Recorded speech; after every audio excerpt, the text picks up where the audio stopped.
Deputado, seja bem-vindo ao estúdio do Real Time, por favor. Muito obrigado mesmo por aceitar o nosso pedido de entrevista. O senhor vai sentar aqui.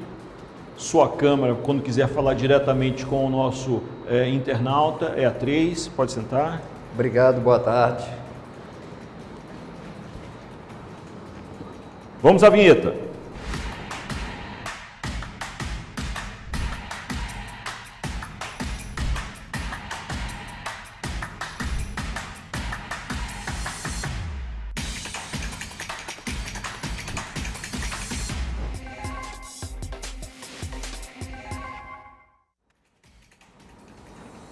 O Real Time 1 tem um prazer de receber novamente aqui nos nossos estúdios panorâmicos o deputado Sidney Leite. Muito obrigado pela sua presença e vamos logo para o bate-bola. Como o senhor está acompanhando o debate sobre o projeto de lei da fake news lá em Brasília? Olha, eu entendo que esse projeto é importante.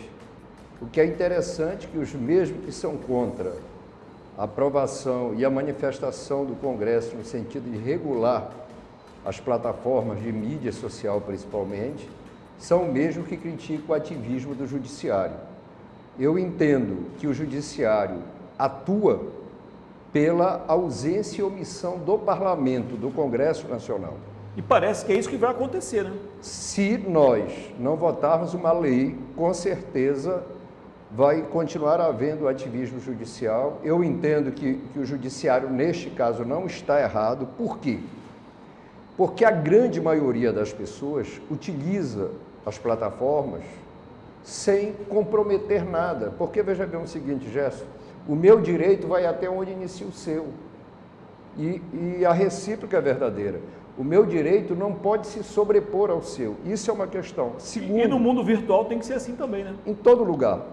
Segundo, nós acompanhamos, inclusive, um dia de especulação, de mobilização de violência nas escolas.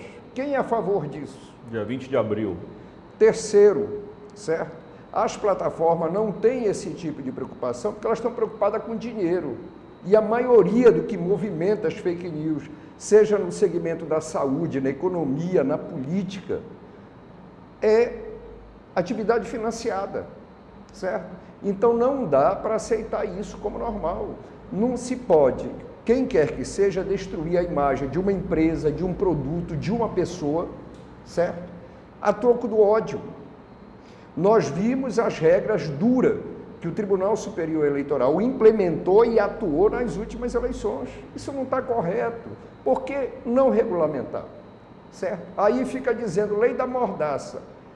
A Associação Nacional de Jornalistas, que desde quando eu me entendo por pessoa, lutou pela redemocratização desse país, lutou pela liberdade de imprensa e a favor. Todas as organizações ligadas à comunicação são a favor. E que cerceia dizer a verdade, a liberdade de pensamento, isso vai estar podendo fazer. Agora, eu não posso mentir e caluniar. Eu não posso denegrir a imagem com mentira. Promover o ódio, né? A violência. Promover o ódio. Você viu o seguinte, né? A questão da cloroquina. Quantas pessoas foram vítimas na sua vida porque tiveram os problemas cardiovasculares, né? Induzida por uma situação. Então, são exemplos desses que se tem comprovado pela ciência, certo? No sentido de que é muito temerário isso. E eu apresentei uma proposta ao relator, ao deputado Orlando, no seguinte sentido: para que a administração pública, direta e indireta, porque hoje o que o poder público faz? Isso é geral. Ele paga uma agência e essa agência redistribui o dinheiro. Na proposta que eu fiz de emenda, a administração pública, direta ou indireta, ela terá que dizer quais portais, qual blog, qual plataforma que está recebendo recurso, para que campanha e qual a durabilidade. E ela tem que renovar essa transparência a cada 30 dias, certo? Porque hoje o próprio poder público pode estar financiando mentira e a gente não sabe. Complexa situação, mas o seu sentimento é que o Congresso Nacional Congresso não, a Câmara, porque esse é um projeto que é oriundo do Senado, de autoria do senador Alessandro Vieira, de Alagoas, salvo engano.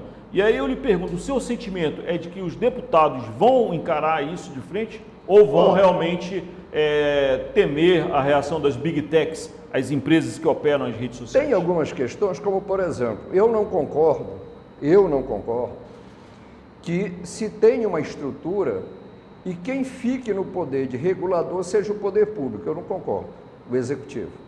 Isso é uma coisa. Segundo, o deputado Orlando, que eu tenho muito carinho, ele ampliou muito. Eu acho que o nosso foco tem que se ater à questão das fake news, da mentira, da destruição de imagem, da calúnia e da incitação à violência. Eu insisto nessas duas questões. Mas o senhor acha que votam? Não, votar não é a dificuldade, né? Colocar em pauta. Agora, o que é importante saber é se aprova. Então, eu entendo que o projeto precisa melhorar, precisa fazer ajustes para que a gente possa votar. Eu sou a favor, mas entendo que o poder público, o poder executivo, ser ali o intermediário, o regulador disso, não é a melhor solução. A proposta de que a agência que já existe, a Anatel, tome conta disso, é factível para o senhor? Você acha que é razoável? Ela pode ser mais melhorada a estruturação dela. Do jeito que a Anatel é hoje, também ela não teria condições e o papel de fazer isso, entendeu? Vamos pular de assunto, porque o deputado Sidney está participando dos grandes debates nacionais e um dos debates que, logo após a superação desse caso das fake news, entrará na pauta da Câmara Federal, certamente, e segundo o presidente da Casa, Arthur Lira, até o dia 15 entra em discussão, é o arcabouço fiscal, que tem esse nome muito complexo, mas o que? É uma regra fiscal que o governo se autoimpõe. Como está essa discussão? Quando vai a votos e qual o seu posicionamento? Olha, primeiro, eu entendo que o modelo que está aí do teto fiscal, ele não tem mais condições na realidade econômica brasileira. Por quê? Porque eu não sou a favor da diminuição de repasse de recursos, principalmente para a saúde e educação. Se manter esse mesmo modelo que está aí do teto, é isso que vai acontecer e quem sofre com isso, principalmente a população de baixa renda em todo o Brasil. Segundo, nós tivemos um debate na última terça-feira com o relator, o deputado Cláudio Cajado, do PP da Bahia, né? Coloquei meu posicionamento, eu entendo que a flexibilização da lei de responsabilidade fiscal é temerária, mas o eixo da proposta, né, com o que ele está acrescentando, eu entendo que é positivo. Porque também nós temos uma coisa, Jéssica, que chama atenção. Hoje, você pega o seguinte, uma economia como os Estados Unidos, que tem uma inflação muito maior do que a nossa, a taxa de juros está lá embaixo. O Brasil, a taxa de juros está 13,75, é a maior taxa de juros real do mundo. E eu pergunto, quem ganha com isso? Só o mercado financeiro. Você vê que grandes empresas hoje estão vendendo imóveis para se capitalizar, porque o custo do que ela pegou e do que ela financiou está muito alto. Antes, né, já nesse período, eu como presidente da Comissão de Desenvolvimento Econômico, criamos um grupo de trabalho para uma política de reindustrialização do Brasil. 80% das empresas já se autofinanciavam, porque o custo do crédito estava muito alto. E isso tem uma coisa que os analistas de economia não colocam, certo? Que é o quê? Quando a gente aumenta a taxa de juros, a dívida pública aumenta. Explode. E nós estamos falando de bilhões. Explode, certo? Na verdade. Explode. E quem paga isso somos nós, é a população de modo geral.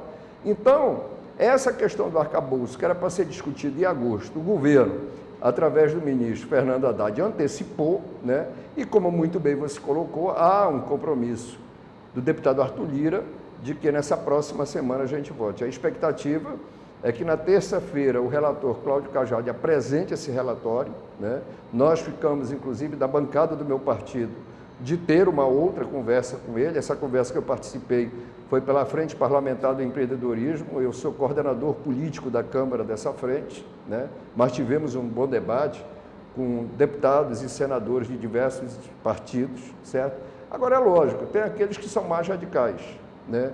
Eu entendo que a gente precisa ter essa responsabilidade fiscal, precisa ter previsibilidade, certo? E a gente não pode comprometer. Mas há uma proposta no orçamento de zerar o déficit público. Porque também, né, Gerson, a gente não pode esquecer que, fora da pandemia, num passado não tão distante, se fez graça com dinheiro público e o mercado financeiro não comentou nada, comeu a bio. Absolutamente nada. Teve dinheiro para vale combustível, para taxista, para uma série de coisas, né? E que todo mundo ficou calado. E hoje o mercado financeiro defende essa taxa de juros, né? Inclusive, o teto de gasto foi seguidamente ultrapassado, estourado, né? E não se falou nada. Aquela PEC dos precatórios, por exemplo, transferiu uma série de... Aquilo ali gera uma insegurança jurídica, inclusive Tremendo. afeta a credibilidade do país no mercado internacional, né? O que não é positivo, não é bom, porque o Brasil já tem essa pecha e aquilo ali torna Deixa eu lhe fazer uma a pergunta. nossa imagem muito ruim. Deixa eu lhe fazer uma pergunta fora do nosso roteiro aqui, porque o senhor tocou no assunto que é o Banco Central estabelecer os juros. O Banco Central hoje é um organismo independente, o presidente Roberto Campos Neto tem mandato fixo, o mandato dele não coincide com o mandato do atual mandatário. Vamos falar em tese. A decisão de dar autonomia ao Banco Central e ter esse mandato que entra na administração subsequente, pode ser de oposição, pode ser de situação de quem o indicou, foi uma boa decisão do Congresso? Olha, eu entendo que a autonomia do Banco Central, ela é algo que, do ponto de vista da maturidade econômica, ela é importante, Gerson. Eu, particularmente, votei a favor. Agora, isso não quer dizer, né, que, veja bem o seguinte, a nossa taxa de juros, a inflação real do Brasil está um pouco mais de 5%, certo? E ela baixou por quê? Inclusive, esse projeto foi de autoria aqui do seu conterrâneo, deputado Sidney Leite, que apresentei um projeto seguinte, para reduzir a carga de impostos de telecomunicações. Só abrir um parêntese, antes da lei entrar em vigor, aqui no Amazonas, se você juntasse todos os tributos, para cada R$100 que você pagava numa tarifa de celular, 48 era imposto. Que nós reduzíssemos a incidência de impostos nos combustíveis e na energia elétrica. Quando isso entrou em vigor, a inflação saiu da casa lá dos 10% e baixou para a média de 5 e pouco. Então, não foi a política de juros que fez a inflação cair. Certo? É uma política fiscal, né? Foi uma política de uma decisão do parlamento de diminuir a incidência de tributos em serviços, né, que a grande massa de trabalhadores brasileiros e da população de baixa renda consome. Até porque você sabe, né, que grande parte, mais de 70% dos trabalhadores brasileiros ganham até 2 salários mínimos, certo? Então, isso fez com que a inflação reduzisse. Agora, quando o juros está alto, esse ambiente é ruim em todos os aspectos. Há uma retração econômica, certo? E a gente não vê essa necessidade de manter essa taxa de juros. Você vê que os Estados Unidos têm uma inflação maior do que a nossa e a taxa de juros é bem inferior. Os americanos estão errados? Nem os europeus que estão numa situação semelhante. Mas deixa eu introduzir o próximo ponto de pauta, que também tem a presença, a sua participação importantíssima, que é reforma tributária e Zona Franca. Como está esse tema no Congresso?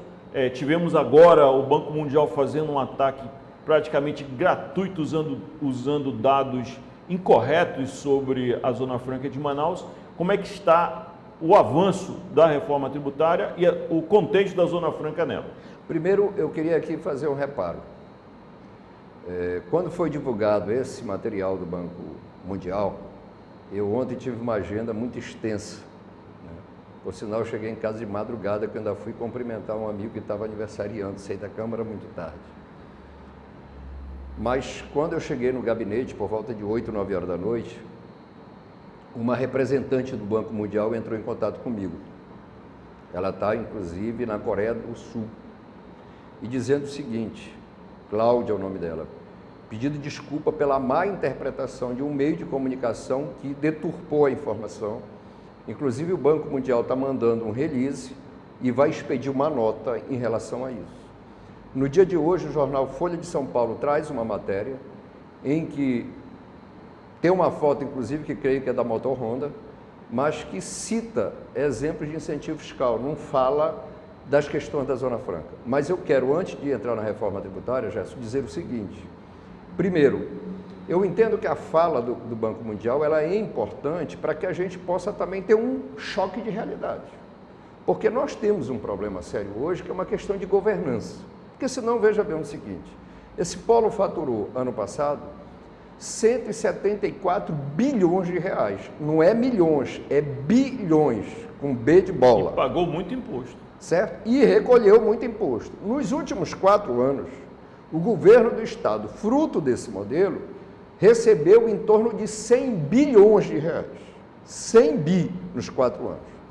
Mas nós tivemos um efeito inverso. A população na pobreza aumentou. Nós somos mais de 58% da população amazonense está abaixo da linha da pobreza. Isso representa uma média de 2,5 milhões de amazonenses. E os miseráveis também cresceu. São mais de 14%, que dá uma média de 611 mil.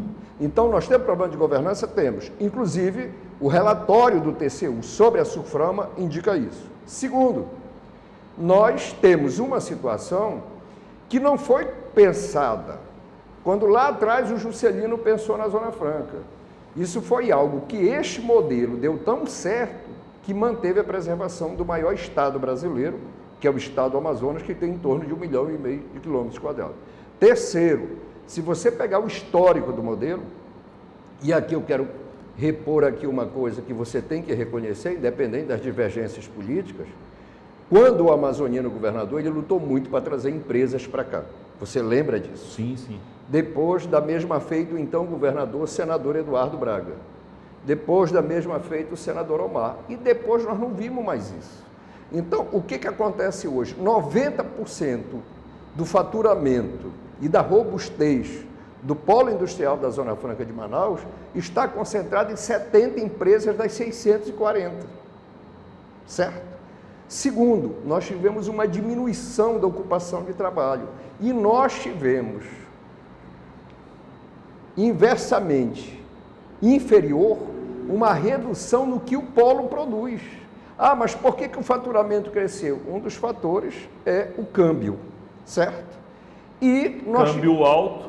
E nós tivemos uma diminuição salarial, certo? Se você pegar o polo de meados da década de 70 para hoje, nós tivemos um recuo. Fora isso, Gerson, eu particularmente tenho uma preocupação. O processo tecnológico, ele avança muito rápido, certo? Este polo já produziu aquelas câmeras fotográficas descartáveis, não é verdade? Love, já produziu outras coisas e hoje o conjunto do que ele produziu está num único aparelho, que é um telefone celular, que é um computador, certo? Que é essa mudança da dinâmica. E aí o que eu vejo? Eu vejo que esse choque do Banco Mundial, e eu entendo isso como positivo, né? Eu acho que a gente não deve ter a soberba e a arrogância de reconhecer as nossas fragilidades, até porque até hoje a gente depende única e exclusivamente desse modelo. É de que eu acho que a gente precisa repensar. Né? Agora, só para concluir isso aí, você pega hoje um carro, né? O painel de um carro é todo eletrônico, não tem mais função mecânica, certo? Você pega hoje uma geladeira, muitas das funções de geladeiras modernas são eletrônicas. Então, se nós não tivermos preparado para esse desafio, o nosso problema não é nem tributário, não é nem governo federal, não é nem humor de presidente, o nosso problema passa a ser tecnológico. Só para fechar esse assunto, o senhor esteve recentemente em reuniões na OCDE para ver o tal do IVA, como é que funciona nos países desenvolvidos. Qual foi a sua impressão? E nós vamos sobreviver? Eu ainda vou responder a reforma tributária, se você me permitir. Claro. Eu só queria concluir esse bloco dizendo o seguinte: o CBA, e eu comemorei muito a decisão do governo, quero aqui, inclusive, agradecer a decisão do ministro Geraldo Alckmin, a compreensão do presidente Lula, porque são mais de 2 décadas. Eu acho que isso representa para nós uma luz no fim do túnel. Porque se você pega o setor de só cosmético, né, que é um consumo por grande maioria da população. E todo mundo consome cosmético. Todo mundo consome. O mais simples... O mais complexo. As pessoas mais vaidosas. Mas se você pega um princípio ativo da nossa natureza, agrega esse produto, atividade aqui com agregado regional, gerando renda, dividendo para o homem da floresta, para a mulher que está na floresta. E industrializar isso aqui, eu acho que é um ganho muito grande, e eu estou citando um único exemplo. Deixa eu lhe dizer uma coisa. A grande maioria dos países tem imposto simplificado. Porque hoje, ninguém sabe quanto é que a gente paga de imposto. Você pega, por exemplo, esse copo. Toda a cadeia foi pagando imposto sobre o imposto. Até chegar aqui. Qual é a proposta do IVA? Né? Eu não sei, aqui não diz qual é a empresa, qual é a marca desse controle remoto, né? Mas vamos supor que isso aqui fosse produzido pela LG ou a Samsung aqui no polo industrial da Zona Franca de Manaus. Todos os componentes que ela comprou aqui, certo? Gerará crédito para ela do imposto, certo? Ou seja, lá no final da cadeia, quando você for comprar, aquele imposto quem vai pagar somos nós, os consumidores. Não vai ter esse imposto em cadeia que sai mais caro. Então, veja bem o seguinte, nós não pagamos, vamos supor que o imposto disso aqui tenha dado 12% de ICMS pelas tarifas diferenciadas. Nós não estamos pagando 12%, nós estamos pagando muito mais. É a mesma questão que eu vou dizer de um bar, que é um local de prestação de serviço. Toda a água que ele comprar, o imposto que ele pagou da água para a distribuidora vai gerar crédito. Todo refrigerante, idem. Toda bebida alcoólica, cerveja, idem. A energia, idem. Material de limpeza, idem. Então, tudo isso ele vai tirar, porque vai gerar crédito. Qual vai ser o valor? Vai ser aquele. E outra coisa, nós, cidadãos, vamos saber quanto é que a gente paga. Nós vamos caminhar para isso. Não, essa é a proposta do grupo da reforma tributária, e eu vou lhe trazer aqui uma informação. Eu participei há 2 finais de semana atrás, na Paraíba, em João Pessoa, do encontro de governadores, e a gente casou o encontro do GT da reforma tributária. E lá, o presidente da Câmara, o deputado Arthur Lira, reafirmou o seguinte, que nós só entraremos de recesso depois que votar a reforma tributária. Isso é uma coisa. Segunda coisa, todos os governadores do Nordeste ratificaram apoio à proposta da reforma tributária. Inclusive, na minha fala, eu levantei uma preocupação que fui compartilhado pelo governador Rafael, no sentido de que hoje, né, e aqui eu não estou falando de Zona Franca, hoje, se você pegar o Sul e o Sudeste, mais de 70% do PIB da indústria está nessas 2 regiões. E não dá para negar que o Sudeste tem uma infraestrutura melhor do que as outras regiões. A logística é espetacular, o ponto de vista da infraestrutura, da tecnologia da informação é incomparável, né? E o grande mercado consumidor está lá, certo? Então, nós precisamos compensar isso com o Fundo de Desenvolvimento Regional, mas nós não podemos distribuir isso per capita igual. Nós precisamos ter critérios para que regiões como o Norte, o Nordeste e parte do Centro-Oeste recebam isso de forma diferenciada. E estados que já estão numa condição melhor, receba, se tiver que receber, receba muito pouco. Deputado, para que haja um equilíbrio. Agora, você fez uma pergunta à Zona Franca de Manaus. Eu quero dizer que eu tenho uma preocupação. Até hoje, o governo do Estado não apresentou uma proposta para nós, certo? Por quê? Porque o Estado tem o que ele dá de incentivo e sabe o que a União concede. Ele é o único que tem essas informações. Nós não temos condições de tratar empresa por empresa, são 460, certo? Isso é a primeira coisa. Segunda coisa, nós estamos saindo de um leque de no mínimo 7 impostos para 1, porque vai ser uma única legislação, mesmo que seja dual, com alíquotas diferentes, mas ele terá uma única legislação. A legislação que nós aprovamos, que essa é a proposta no Parlamento Brasileiro, servirá para a política tributária do governo do Estado e dos municípios. E nós precisamos ter uma proposta. Por quê? Desculpa, como eu acabei de falar, nós vamos votar a reforma tributária. Você diz, mas não vai aprovar, não sei o quê. Isso é outra questão, mas que nós vamos votar, nós vamos votar. E eu entendo o seguinte, nós estamos no primeiro ano de um governo, primeiro ano dessa legislatura, e a única proposta de grande porte que está no parlamento é a reforma tributária. O presidente Arthur Lira quer aprovar, tanto é que ele não montou comissão, colocou grupo de trabalho que é mais sério, e eu tive uma conversa demorada com o presidente Rodrigo Pacheco do Senado. A conversa não foi diferente, foi no sentido de que quer votar a reforma tributária. Porque, veja bem o seguinte, nós vamos simplificar imposto. Hoje, Gerson, nós temos quase um PIB em contencioso na justiça. Tudo por conta desse cipoal fiscal. Desse cipoal, são em torno de 6 trilhões de reais. Isso é inaceitável. Outra coisa, o cidadão... incobrável. O cidadão precisa ter transparência. Terceira coisa, eu defendo o cashback. O que é o cashback? É devolver aquela diferença para os mais pobres. Você sabia que hoje, o salmão está na cesta básica?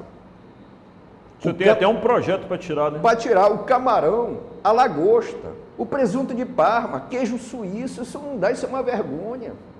Coisa que o cidadão não come, né? Aí você pega o seguinte, a dona Jaquina, que mora lá no Igarapé da Sharp, paga o mesmo imposto para ela comprar uma forma de ovo do que o Paulo Lemon, que é um bilionário empresário brasileiro. Isso não está justo. Eu queria fazer uma pergunta, Isso não é só para correto. fechar esse tema, porque eu ainda tenho uma última pergunta para o senhor. Tudo se encaminha para compensar fiscalmente e financeiramente os estados para a criação desse fundo. Mas esse fundo gera emprego, sim ou não? Pergunta de CPI. Gera, porque o que acontece? A gente retoma o desenvolvimento econômico. E os estados e municípios e a União... Não será um dinheiro que vai entrar na conta do governo de plantão, vai ficar ali para ele usar como ele quiser? A ideia é trabalhar 2 fundos. Um é o fundo de compensação, Pois é, esse para fundo manter o equilíbrio, porque tem estados, tem municípios que podem perder receita, certo? O outro é o Fundo de Desenvolvimento Regional. São questões distintas. Mas estão no âmbito da reforma tributária? Estamos discutindo. Porque... Bora avançar então. Veja bem o seguinte... Porque assim eu queria a CPI mesmo. Ele não me falou isso, Gerson, mas o que eu percebo?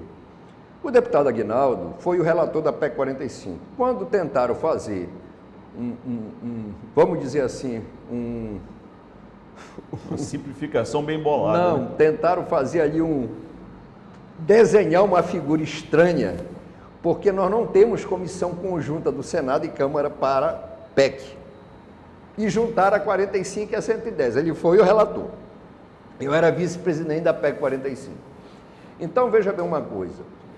Eu acredito que uma semana, porque esse texto, ele tem que ter um mínimo de sensibilidade de bancadas articuladas no parlamento, porque a gente precisa ali de mais de 300 votos na Câmara dos Deputados para conseguir aprovar uma PEC. E eu já falei isso para o deputado Reginaldo, que é o coordenador, conversei com o deputado Aguinaldo, que nós temos que votar a PEC e ter o conjunto de projetos de lei para tramitar em sintonia. Não dá para tratar as coisas diferenciadas. Agora, a questão da Zona Franca, o que eu vejo? Não tem jeito, isso vai ter que ser custeado pelo Caixa do Tesouro Nacional, certo? Isso é uma coisa. Vai estar mais fornido. A segunda coisa, você vê o seguinte, essa questão do incentivo fiscal, esse modelo, que lá atrás também uma informação errada, traduziram a fala dela de forma erroneamente, a Simone Tebet não disse que o modelo Zona Franca de Manaus é ruim, o que ela disse é que a política de incentivo fiscal se exauriu. Certo? Agora, a gente é muito cobrado. Eu entrei com requerimento junto à Receita Federal para ela mostrar qual é a métrica, qual é o cálculo que ela chegou nesse incentivo de 50 bilhões, que não é isso. Mas mesmo os 50 bilhões do modelo, sabe quanto que o governo federal dá incentivo para o norte do Brasil? 70 bilhões. Sabe quanto é para o sudeste? Mais de 200 bilhões. E isso... Os grandes jornais que criticam o modelo Zona Franca de Manaus não falam nada, como diz o nosso caboclo conterrâneo, come a Bil. Desigualdade completa no trato das renúncias fiscais. Mas fechando a nossa entrevista, que tem informações importantíssimas para você que nos acompanha pelo Real Time 1 Play, e assine o nosso canal aí o mais rápido possível para ter informações de qualidade. Eu queria falar com o senhor sobre a sua participação ainda nesta semana na Comissão de Aviação, o que tratou de voos para Manaus, que é um problema de logística e também de conforto para os nossos habitantes, quando tem que sair para suas férias, sair a trabalho. Gerson, conta um pouquinho de como foi essa conversa. Nós temos dois grandes desafios. Vou lhe dar uma situação.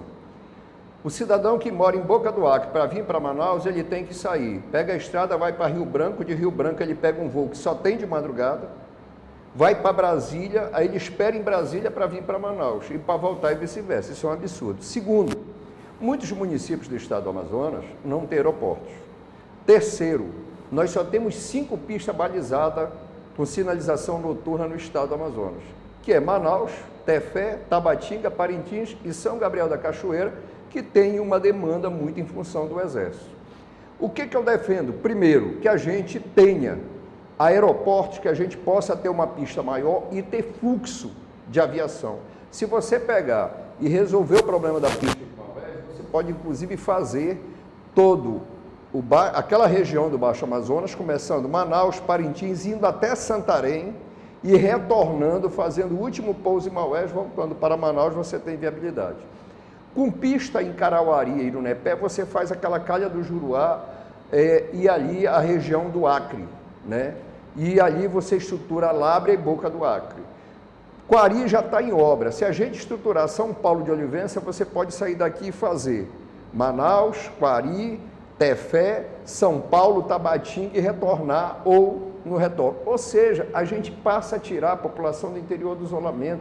Como é que uma pessoa vai passar 20 dias numa embarcação, 25 Sem dias, condições, vindo de Irunepé, do Alto Juruá, para chegar em Manaus? No mundo de hoje isso não dá mais. Essa é a grande realidade.